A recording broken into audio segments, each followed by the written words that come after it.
Nadreen, आप YouTube channel देख रहे हैं। मैं इमरान खान हूँ। खबरों के नुक्ता नज़र से आज एक बड़ा तहलका खेज दिन था। सबसे पहले आगाज़ करते हैं इमरान खान साहब के केसेस के बारे में। साबिक वज़ीर आज़म इमरान खान साहब के केसेस लगे हुए थे इस्लामाबाद हाई कोर्ट में भी, और अपीलें भी थी इमरान खान साहब की बहनों की। उनके ऊपर भी कोई अमल दरामद नहीं हुआ। सुप्रीम कोर्ट ऑफ पाकिस्तान के अंदर से भी एक मैटर जो है इमरान खान साहब का केस, वहाँ पर भी अपील की गई थी, उसमें भी कुछ नहीं हुआ। बल्कि हाई कोर्ट में अजीबोगरीब सूरत हाल पैदा हो गई।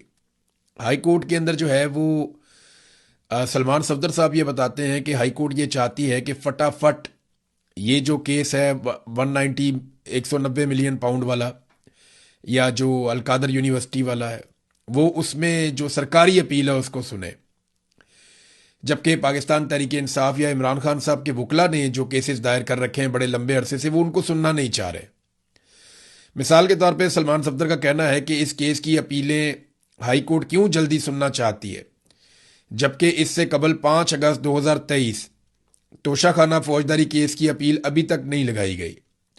वो 2023 वाले केस की अपील नहीं लगी अभी तक, और ना ही वो सुनी जा रही है। फिर 31 जनवरी 2024 के तोशाखाना 1 केस की अपील भी नहीं लगाई जा रही, ना वो सुनी जा रही है। ये अलकादर यूनिवर्सिटी वाला केस तो 17 जनवरी 2025 का है। तो अदालत इस अपील को ही पहले क्यों सुनना चाहती है? साफ बात है कि अदालत को हुक्म दिया गया है कि इस केस में इमरान खान साहब को सबसे पहले टारगेट किया जाएगा। आज जज साहब कह रहे थे जी दलाइल आप शुरू कर दें सलमान सफदर साहब को, वरना दलाइल जो है वो नैब के वकील शुरू कर देंगे।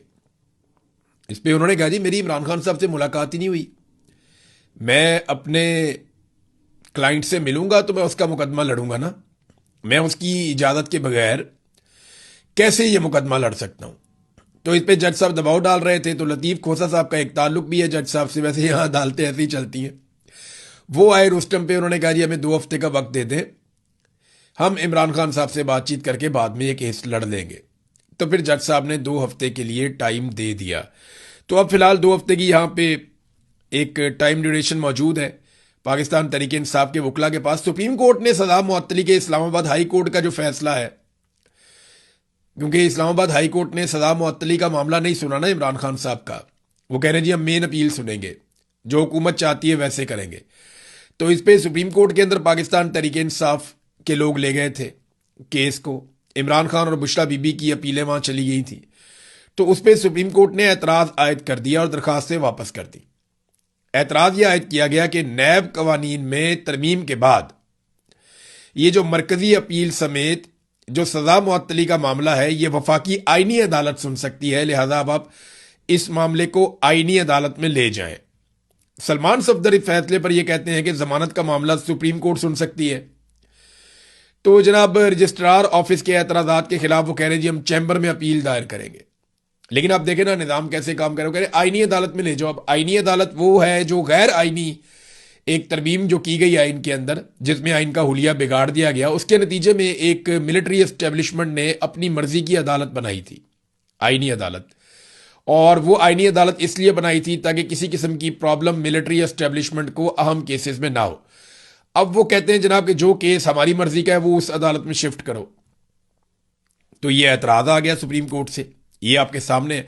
सलमान सफदर साहब जो इमरान खान साहब की हालत बताते हैं ना जेल में, वो अपनी आंखों देखा हाल उन्होंने आज बताया। उन्होंने कहा जी कि मैं अपनी आंखों देखा हाल बता रहा हूं, वो ये है कि इमरान खान और बुशरा बीबी को इस दुनिया से कट ऑफ कर दिया गया है। उनको बच्चों तक से बात नहीं करने दी जा रही। टीवी, अखबार, किताब, सब पर पाबंदी है। जेल में किसी से दुआ सलाम करने पर भी पाबंदी है। फैमिली से मुलाकात हुए 7 महीने गुजर चुके हैं, ये बैरिस्टर सलमान सफदर साहब ने बताया। देखिए इमरान खान साहब के बारे में उन्होंने एक और बात बताई, और ये क्योंकि मैं पर्सनली इससे गुजरा हूं तो मैं आपको बता सकता हूं कि ये कितनी तकलीफ देह चीज़ है कि आपके पास कोई मुलाजिम आए या कोई बंदा आए जो आपको खाना देकर जाए, आप उसे सलाम करें और वो आपको सलाम का जवाब भी ना दे। यानी उन्हें इतनी भी इजाजत नहीं है कि वो इमरान खान साहब को सलाम करें या सलाम का जवाब दे दें। इसे कहते हैं कैद तन्हाई। ये मिलिट्री एस्टेब्लिशमेंट का एक तरीकाकार है दहशतगर्दों को डील करने का, कि उन्हें इस कदर कैद तन्हाई में रखा जाता है कि कोई उनके सलाम का जवाब भी नहीं देता, कोई आंख का इशारा भी नहीं करता कि बाहर कोई मामला ठीक है या नहीं है, कोई बात आपको नहीं बताते, आपको दुनिया से काट देते हैं। ये जो टाइम ड्यूरेशन है ये सबसे सख्त होता है। यानी मैं आपको जाती तौर पे एक तजुर्बा बताता हूं, मैं कमजोर आदमी हूं, लेकिन मैं ये मुतालबा करता था कि यार मुझे टॉर्चर करने के लिए आओ, मेरे साथ बात तो करो। कोई आओ तशद्दुद करने आओ, मार कुटाई करने के लिए आओ, लेकिन बात तो करो। कोई मेरे साथ बात करे, कोई मुझे सलाम करे, मेरा नाम ले, मेरे से बात करे, मेरे सलाम का जवाब ही दे दे। तो ये बड़ी सख्त ज़हनी अजियत होती है, जिस अजियत में इस वक्त इमरान खान साहब को डाला हुआ है। और ये उनके वकील ने कंफर्म किया कि इमरान खान साहब ने उन्हें यह बात बताई है। अब खान साहब की बहनें अलीमा खानम और बाकी बहनें ये भी इमरान खान साहब के मुकदमात के लिए पहुंची थी अदालत में। तो उन्होंने वहां पे कहा कि मैं वकला से पूछती हूं कि आज जब आप इन जजेस से मिन्नतें कर रहे थे, ये जानते हुए कि उन्होंने इंसाफ नहीं देना, तो बताएं कि तुम्हारे कानून और इंसाफ का तहफ़्फ़ुज़ कहां गया? सारी बार्स कहां गई? लाखों वकला कहां गए? जिनके इलेक्शन इतने जज्बे के साथ होते हैं, वो सारे जज्बे कहां गए? यानी इमरान खान के नाम पे बेशुमार वोट तो वकला भी लेते हैं ना। वकला बताएं आपका क्या किरदार है? अब नहीं तो कब आप पाकिस्तान में इंसाफ के लिए खड़े होने वाले? हमें सीधा कहा जा रहा है कि अगर इंसाफ लेना है तो एजेंसी के लोगों से बात करो। यह कौन सा तरीकाकार है? फिर अलीमा खानम ने कहा कि कोई डील शील नहीं हो रही इमरान खान के बारे में, इनकी जरूरत नहीं है कि इमरान खान से बात कर सके, इमरान खान से किसी की भी मुलाकात नहीं हुई है। एजेंसियों के डिस इंफॉर्मेशन सेल्स फेक खबरें फैला रहे हैं। इमरान खान जितने बड़े कद के आदमी के सामने ये छोटे छोटे लोग बैठकर बात नहीं कर सकते। देखिए, ये एक बहन है, वो जज्बाती भी हैं, वो गुस्से में भी हैं, लेकिन जिन सहाफ़ियों ने ये खबर दी वो अभी तक इस बात पे कायम है। बल्कि रज़ी ताहिर साहब गिरफ्तार ही इसलिए हैं कि उन्होंने ये खबर कैसे दी और उनका सोर्स कौन था जिसने उन्हें बताया कि जनरल अशफाक परवेज कियानी की इमरान खान साहब से मुलाकात हुई है। वो रिटायर आर्मी चीफ हैं, तो उनको तो गिरफ्तार ही इसलिए किया गया कि अपना सोर्स बताओ, हमें बताओ क्या हुआ। तो मेरे ख्याल में तसल्ली हो जाएगी एजेंसियों की, तो रज़ी ताहिर साहब भी बाहर आ जाएंगे। उनके साथ सख्त ज्यादती हो रही है। एक सहाफ़ी का काम खबर देना है, मुकदमात भुगतना तो नहीं है। आप उनकी खबर के ऊपर बात कर सकते हैं, आप ये तो नहीं कर सकते पकड़ के आप उन्हें अंदर डाल दें और फिर आप उनसे पूछें जनाब ये बताओ वो बताओ। ये मुल्क चल रहा है, कोई बनाना रिपब्लिक तो नहीं है। ये मुल्क चल रहा है, इसमें इदारे इस तरीके से काम करेंगे तो फिर मुल्क एक इंच भी आगे नहीं बढ़ेगा। फिर अलीमा खानम से सवाल किया गया कि आप मुज़ाकरात की राह में कोई रुकावट है? उन्होंने कहा जी कौन से मुज़ाकरात? मुझे गिरफ्तार करना है तो कर ले, लेकिन याद रखें इमरान खान डील कर चुका है। इमरान खान ने डील अल्लाह ताला से कर ली है। जो बंदा अल्लाह ताला से मांगता है वो इन यजीदों से क्या मांगेगा? देखिए, इमरान खान साहब की डील वाला मामला तो उस दिन हम भी बात कर रहे थे, शहजाद अकबर साहब, साबिर शाकिर साहब और बहुत सारे लोगों से हमारा राब्ता होता है जो बहुत करीब हमेशा इमरान खान साहब के रहे। इमरान खान डील इस तरह नहीं करेगा जैसे ये सोच रहे हैं ना। इमरान खान जो बातचीत करने का कहता है वो मिलिट्री एस्टेब्लिशमेंट को मौका देना चाहता है कि भाई निकलो इसमें से, तुम हमें हमारा मुल्क चलाने दो, हम जाने पाकिस्तान जाने, तुम निकलो इसमें से, पाकिस्तान में फ्री एंड फेयर इलेक्शन दो। और ये जो गंद का टोकरा तुमने उठाया हुआ है इसको उतारो नीचे। ये नवाज शरीफ की और जरदारी की सियासी लाशों को कब तक लेकर तुम बदबूदार लाशों को घसीटते रहोगे? ये तो इमरान खान रास्ता दे सकता है। लेकिन अगर कोई वो कहते हैं डील कर दे इमरान खान के, जनाब बिल्कुल ही चुप कर जाए और मिलिट्री एस्टेब्लिशमेंट की छतरी के नीचे आ जाए और इमरान खान कहे जनाब मुझे भी आप इसी तरह इक्तदार दे दें जैसे आपने शहबाज शरीफ को अर्दली बना के इक्तदार दिया, तो वो मामला तो नहीं होना। वो सारी कौम ही जानती है कि इस दफा इनकी जो लड़ाई है वो गलत आदमी के साथ है, इनको टक्कर का आदमी मिला है। इमरान खान मुख्तलिफ आदमी। अच्छा, एक जो इमरान खान साहब की बहन की मुलाकात वाला मामला है उस पर अलीमा खानम ने आज कंफर्मेशन दी है, लेकिन वो एक ड्रामा ही है। जैसे कि मैंने आपको पहले कहा था कि एक ड्रामा किया जा रहा है। अब अलीमा खानम ने उसकी तस्दीक की। उन्होंने कहा जी मोहसिन नकवी तैयार है कि नौरीन न्याजी को मुलाकात के लिए भेजे, और इनका इरादा यह है कि जब हमारी बहन अंदर जाएगी तो ये कोई ना कोई दो बातें तो बाहर आके इमरान खान की हमें बताएंगी, और जैसे ही ये बातें करेंगी तो उन्होंने एक मनसूबा बनाया हुआ है। एक तो हमारी बहन के साथ ये किसी और अपने आदमी को अंदर भेजेंगे जो इमरान खान साहब के साथ बातचीत करेगा, और ये चाह रहे हैं कि मौके का फायदा उठाएं। और दूसरा, फिर ये लंबे अरसे के लिए कम से कम 6 महीने के लिए दोबारा इमरान खान साहब को कैद तन्हाई में डाल देंगे। ये सिर्फ सहूलतकारी हो रही है। इस बात का बहाना बनाकर के आपने बाहर आकर इमरान खान की बात बताई है या बात की है। अगले 6 महीने के लिए मुलाकात बंद कर देंगे और हम ये कबूल नहीं करेंगे। हम तंग आ गए हैं इस ट्रक की बत्ती से। हम 4 साल से अदालतों में आ रहे हैं। और कादी फायदा के बारे में उन्होंने कहा कि उन्होंने कंफर्म कर दिया कि ये वही करते हैं जो इनको पीछे से ऑर्डर आता है। अच्छा, अब उन्होंने कहा जी हमें इंसाफ की उम्मीद भी नहीं है। कादी फायदी साहब वाला मैं चेक करवा रहा हूं कि उसने इंटरव्यू कहां दिया और क्या किया। मुझे और भी कुछ लोग बता रहे थे, लेकिन कुछ सोर्सेज ये कह रहे हैं कि वो जाली है, कुछ कह रहे हैं जी पता नहीं सही है। उसको चेक करवाया मैंने अपनी टीम से, कहा इसके पीछे पहुंचो देखो कि ये कोई इंटरव्यू के अंदर हकीकत है या नहीं है, क्योंकि मैंने तो इसको उस तरह से नहीं सुना। कादी फायद ईसा को सुनने को दिल ही नहीं करता है, ऐसी कराहत आती है उसकी आवाज़ से, उसकी शख्सियत से। पाकिस्तान का बेड़ा गर्क कर दिया, ना इंसाफी का इसने बाजार गर्म किया पाकिस्तान के अंदर। नफरत का जो बीज पाकिस्तान में बोया गया है ना, उसमें जो मेन आदमी है वो कादी फायद ईसा उनमें से एक है। एक तो आसिम मुनीर साहब है जिन्होंने पाकिस्तान की फौज और अवाम के बीच में बेशुमार दूरियां पैदा कर दी हैं। एक सिकंदर सुल्तान राजा साहब हैं जिन्होंने पाकिस्तान की अवाम का पूरा मैंडेट चोरी करने में सहूलतकारी की है। और एक जो है कादी फायद ईसा है जिसने इस सारी बर्बादी के अंदर सबसे बड़ा किरदार अदा किया है। तो जनाब कादी फायद ईसा के बारे में लोग बहुत सारी बातें कर रहे हैं। नेक्स्ट वीलॉग में पता चलेगा कि अगर ऐसा हुआ तो क्यों हुआ और क्या हुआ। पाकिस्तान तहरीक इंसाफ से नाजरीन बल्ले का निशान भी वापस ले लिया गया।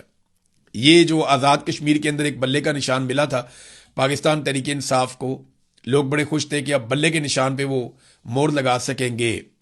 तो मैंने आपको तब भी कहा था कि अभी बहुत कुछ एस्टेब्लिशमेंट के हाथ में है, ये कभी भी हुकूमत नहीं देंगे आज़ाद कश्मीर की पाकिस्तान तहरीक इंसाफ को या इमरान खान को। हाँ, ये हो सकता है कि अगर तहरीक इंसाफ तमाम उन लोगों को टिकट जारी कर दे जो पाकिस्तान की मिलिट्री एस्टेब्लिशमेंट या सेक्टर कमांडर से कम अप्रूवल लेकर आए हों कि जनाब सेक्टर कमांडर साहब ने कह दिया आप हमें टिकट दे दें पाकिस्तान तहरीक इंसाफ का, अगर उन लोगों को टिकट मिल जाते तो फिर बल्ले का निशान रह भी सकता है। लेकिन ऐसा दिखाई नहीं दे रहा। Supreme court Azad Jammu and Kashmir ने पाकिस्तान तहरीक इंसाफ की अबूरी पार्टी रजिस्ट्रेशन यानी बल्ले का इंतखाबी निशान देने का जो हाई कोर्ट का फैसला था 23 जून का, उसे मुअत्तल कर दिया। यानी 23 जून को फैसला आता है, 29 जून को फैसला मुअत्तल हो जाता है। चीफ जस्टिस राजा सईद अकरम खान ने इलेक्शन कमीशन की अपील पर इब्तदाई समाअत के बाद फुल बेंच तश्कील देते हुए केस की मजीद समाअत 2 जुलाई 2026 को मुकर्रर कर दी है। यानी वहां पे भी कादी फायद ईसा पार्ट 2 चल रहा है। वहां पे देखें ना, मैं आपको ये बात बता रहा हूं कि जब तक एस्टेब्लिशमेंट को यकीन नहीं हो जाता, और वैसे भी पॉलिटिकल पार्टीज को मुसीबत पड़ गई थी कि बल्ले के निशान पे अगर पाकिस्तान तहरीक इंसाफ आएगी और फ्री हैंड आएगी और एस्टेब्लिशमेंट जो है उसके साथ कंप्रोमाइज नहीं करेगी, गलत लोगों को टिकट भी जारी नहीं किए, और अगर उनको थोड़ा सा भी मौका मिल गया तो वो बेड़ा गर्क करके रख देंगे, उधेड़ देंगे पकड़ के। उन्होंने तो बगैर बल्ले के निशान के नाकों चने चबवाए हुए हैं। तो कश्मीर के अंदर तो पहले भी हालात बड़े गर्म हैं, तो पॉलिटिकल पार्टीज का तो बेड़ा गर्क हो जाएगा। लिहाजा बल्ले का निशान वापस हो गया, देखते हैं आने वाले दिनों में क्या होता है। बहरहाल ये जुल्म की एक दास्तान है जो लिखी जा रही है। अच्छा, कई लोग ये कहते हैं जनाब कि एक डील हो रही है, कोई बातचीत चल रही है, कोई मुज़ाकरात हो रहे हैं, बैकडोर चैनल्स, ये इस तरह की बातें आती रहती हैं। लेकिन मैं हकीकत आपको बताऊं तो इमरान खान इस तरह की कोई डील नहीं करने जा रहा जो मैंने आपको बताया। और दूसरी बात मैं आपको बताऊं कि आसिम मुनीर फील्ड मार्शल कभी भी इमरान खान को नहीं छोड़ेगा। इमरान खान साहब अगर डील नहीं कर रहे हैं तो आसिम मुनीर साहब इमरान खान साहब को नहीं छोड़ रहे हैं, ये बात आप लिख कर रख लें। उसकी वजह यह है कि आसिम मुनीर साहब की एक तरह से मौत वाक़ई हो जाएगी अगर इमरान खान साहब इस तरह बाहर आ जाते हैं तो बगैर डील के। तो वो ये कभी भी अफोर्ड नहीं कर सकते। सारा कुछ ये किया कराया बर्बाद हो जाएगा, ये इस्तना एक्सटेंशन सारा कुछ बढ़ जाएगा, कोई चीज किसी काम की नहीं रहेगी। लिहाजा उन्होंने हर हाल में इमरान खान साहब को जेल के अंदर रखना है, उन्हें बाहर नहीं आने देना इमरान खान साहब को। अच्छा, 3 चीजें हैं जिनमें से 2 चीजें जब भी इकट्ठी होंगी इमरान खान साहब जेल से बाहर आ जाएंगे। 3 किस्म के दबाव पाकिस्तान की मिलिट्री एस्टेब्लिशमेंट पे होंगे तो इमरान खान साहब जेल से बाहर आ जाएंगे। बगैर दबाव के आसिम मुनीर साहब इमरान खान साहब को नहीं छोड़ने वाले। ये कौन से दबाव है? नंबर 1 मुआशी दबाव, नंबर 2 अवामी दबाव, नंबर 3 बैरूनी दबाव। तो मुआशी दबाव तो लगातार पाकिस्तान की मिलिट्री एस्टेब्लिशमेंट के ऊपर है। ये डंडा तो रोजाना इनके सर पे पड़ता है। ना सरमायाकारी है, ना मईशत चल रही है, गुर्बत बढ़ रही है, बेरोजगारी बढ़ रही है, महंगाई बढ़ रही है, आम आदमी के हालात बुरे से बुरे होते चले जा रहे हैं, कर्जों के अंबार लग गए हैं। तो ये जो मईशत की तबाही का जो सहरा है वो तो एस्टेब्लिशमेंट के सर के ऊपर बंधा हुआ है। अब बाकी 2 फैक्टर्स हैं, उन दोनों में से जब कोई एक आ गया तो आसिम मुनीर साहब को इमरान खान साहब को आजाद करना पड़ जाएगा। वो 2 फैक्टर कौन से हैं? नंबर 1 अवामी दबाव, नंबर 2 बैरूनी दबाव। बैरूनी दबाव नहीं आ रहा आपके सामने क्योंकि डोनाल्ड ट्रंप की आशीर्वाद है आसिम मुनीर साहब के साथ। और अंदरूनी अवामी दबाव वो इसलिए इकट्ठा नहीं हो पा रहा कि पाकिस्तान तहरीक इंसाफ कोई अच्छी हिकमत अमली अवाम को नहीं दे पा रही। इमरान खान साहब की बहनों ने कहा कि पार्टी अपना फैसला करे, हम अपना फैसला करेंगे। और अब बहुत मुमकिन है, उनके तेवर ऐसे दिखाई दे रहे हैं कि शायद इमरान खान साहब की फैमिली कोई बड़ी कॉल दे और उसके ऊपर लोगों को इकट्ठा करके इमरान खान साहब की रिहाई के लिए तहरीक चलाए, या एक नया रोला पाकिस्तान के अंदर पड़ जाए। बहरहाल इसके बगैर आसिम मुनीर साहब इमरान खान साहब को नहीं छोड़ते। ये बात आप मेरी लिख कर रख ले, मैंने आपको एक मरतबा नहीं कई मरतबा